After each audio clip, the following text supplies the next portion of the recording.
రుద్రాంశ సంభూతుడైన ఆంజనేయుడికి వివాహం అయ్యిందా అంటే అవునని చెబుతున్నాయి మన పురాణాలు. రామాయణంలో ఈ ప్రస్తావన లేకున్నా పరమ హనుమాన్ భక్తుడైన వశిష్ఠుడు రాసిన పరాశర సంహిత హనుమంతుడి వివాహానికి సంబంధించిన చరిత్రను, విశేషాలను చెబుతోంది. వాయుపుత్రుడైన ఆంజనేయుడు సూర్యుని వద్దకు వెళ్లి వేద విద్యలను ఉపదేశించాల్సిందిగా కోరతాడట. దానికి సూర్యుడు అంగీకరించకపోవడంతో కోపోద్రిక్తుడైన హనుమంతుడు సూర్యుడి భ్రమణానికి అడ్డుపడి తన కోరికను తీర్చుకుంటాడట. ఈ సమయంలోనే హనుమంతుడి ధైర్య సాహసాలను, పరాక్రమాన్ని గ్రహించిన సూర్యుడు తన కుమార్తె సువర్చలాదేవిని ఇచ్చి వివాహం చేయాలని సంకల్పిస్తాడట. అయితే తాను కఠోర బ్రహ్మచర్య దీక్షను ఆచరిస్తున్నందున తాను సువర్చలను వివాహమాడటం వీలుపడదని హనుమంతుడు సూర్యుడికి చెబుతాడట.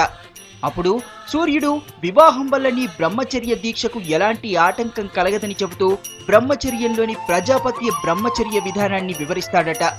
వివాహం చేసుకొని కూడా బ్రహ్మచర్య నియమాలను పాటించడాన్ని ప్రజాపత్య బ్రహ్మచర్య నియమంగా చెబుతాడు.